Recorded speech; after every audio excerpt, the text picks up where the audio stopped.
एक रात एक आदमी घर की ओर जा रहा था। तभी अचानक उसके सामने एक सेब लुढ़क कर आया। उस आदमी ने सेब उठाया और कहा, अरे अचानक से ये सेब कहाँ से आया? उसने अपने आसपास देखा तो वहाँ एक बूढ़ी औरत खड़ी थी और उसके हाथ में एक सेब की टोकरी थी। उसमें लाल लाल सेब भरे हुए थे। ये लीजिए, आपका सेब गिर गया था। बेटा, ये सेब तुम ले लो।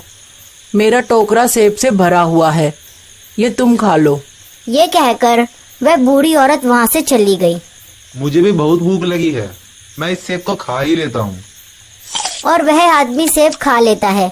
जैसे ही वह सेब खाता है उसका शरीर कांपने लगता है और वह जमीन पर गिर जाता है।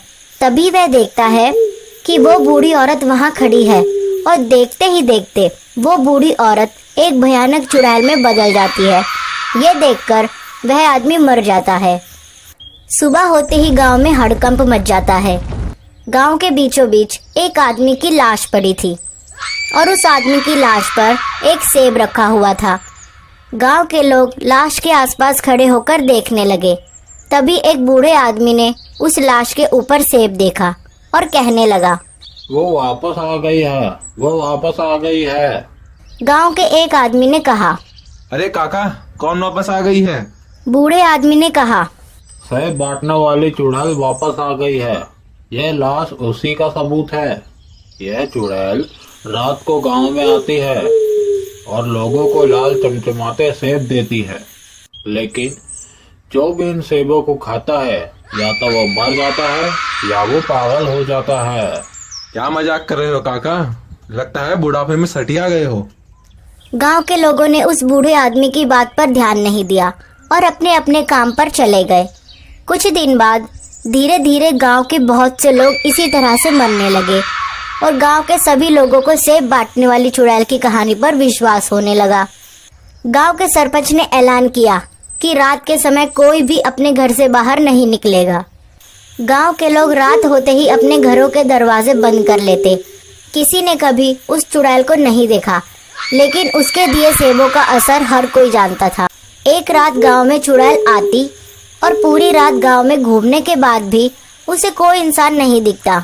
लगता है गांव वाले अब रात में बाहर नहीं निकलते। मुझे अब कुछ और करना होगा। तब वह चुड़ैल हर घर का दरवाजा खटखटाती और घर के बाहर एक सेब रख जाती। कुछ दिनों तक ऐसा ही चलता रहा। गांव में एक नया परिवार रहने आया, जिसमें अमृता और उसका छोटा भाई अनय रहते थे। उनके माता पिता का कुछ साल पहले एक हादसे में निधन हो गया था। अब अमृता ही अनय की देखभाल करती थी। अमृता बहुत हिम्मती थी और इन घटनाओं में छुपे सच को जानना चाहती थी। अनय थोड़ा डरपोक था, लेकिन अपनी बहन के साथ हमेशा खड़ा रहता था। एक रात अमृता ने गांव में अजीब हलचल सुनी। खिड़की से झांकने पर उसने देखा कि एक बूढ़ी औरत गांव के चौपाल में खड़ी थी। उसके हाथ में एक टोकरी थी जिसमें लाल सेब भरे हुए थे। वह हर घर के दरवाजे पर जाती और सेब रखकर आगे बढ़ जाती। अमृता ने यह सब देखा और अगले दिन चौपाल में जाकर उस बूढ़ी औरत के बारे में पूछताछ की, लेकिन गांव वालों ने उसे डरा दिया। यह चुड़ैल है, इससे दूर रहो वरना तुम्हारी जान भी जा सकती है। अगले दिन गांव में खबर फैली कि रामू काका रात में दरवाजे पर रखा सेब खा गए और उनकी मौत हो गई। उनकी लाश का चेहरा डरावने तरीके से सूजा हुआ था और उनकी आंखें सफेद हो चुकी थी। अमृता ने इस घटना के बाद तय किया कि वह इस रहस्य का अंत करेगी। उसी रात अमृता को घर पहुंचने में देरी हो गई। अनय उसे देखने के लिए घर से बाहर आया और कहा, आज दीदी अभी तक क्यों नहीं आई? तभी अनय ने देखा कि उसके घर के सामने एक बूढ़ी औरत खड़ी है और उसके पास लाल सेब का भरा हुआ टोकरा है। बूढ़ी औरत ने कहा, बेटा, तुम तो बहुत ही भूखे लगते हो, लो ये सेब खा लो। अनय ने वो सेब ले लिया और खाने लगा। अनय सेब खा ही रहा था कि अमृता वहाँ आ जाती है और देखती है कि अनय सेब खा रहा है और उसके सामने एक बूढ़ी औरत खड़ी है। अमृता दौड़ कर जाती है और अनय से वह सेब लेकर फेंक देती है। बूढ़ी औरत हंसते हुए वहाँ से गायब हो जाती है और अनय पागलों जैसी हरकतें करने लगता है।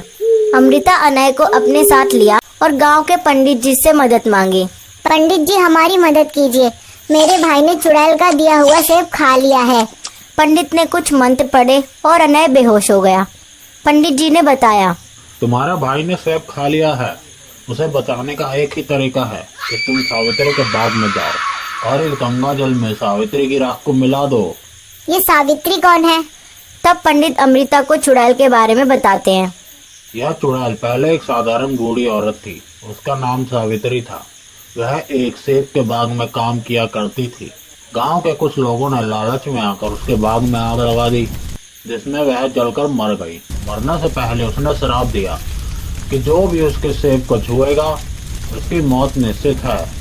अमृता ने पंडित जी से पूछा, क्या कोई तरीका है जिससे उसकी आत्मा को शांति मिले? पंडित जी ने कहा, उसकी आत्मा को मुक्त करने के लिए तुम्हें जलाए हुए सेब के बागान की राख को गंगा के इस पानी में मिलाना होगा, लेकिन यह आसान नहीं होगा।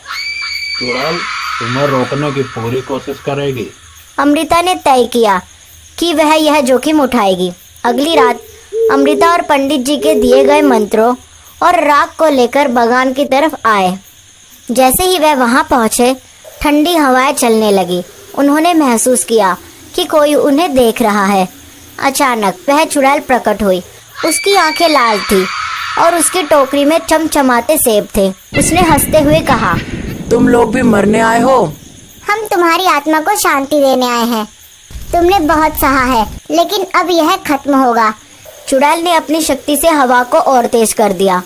अमृता को ऐसा लगा जैसे कोई अदृश्य शक्ति उन्हें रोकने की कोशिश कर रही हो, लेकिन अमृता ने राख को पकड़कर मंत्र पढ़ना शुरू किया। चुड़ैल ने गुस्से से चीखते हुए कहा, तुम लोग मेरी शांति नहीं चाहते, तुम मेरे दुश्मन हो। लेकिन अमृता ने हिम्मत नहीं हारी। उसने राख को गंगा के पानी में मिला दिया। तभी एक तेज रोशनी हुई और चुड़ैल ने दर्द भरी चीख मारी। जब रोशनी कम हुई तो चुड़ैल गायब हो चुकी थी। अमृता ने राहत की सांस ली। अनय भी ठीक हो चुका था। गांव लौटने पर उन्होंने सबको इस घटना के बारे में बताया। गांव वालों ने उनकी बहादुरी की तारीफ की और पंडित को धन्यवाद दिया।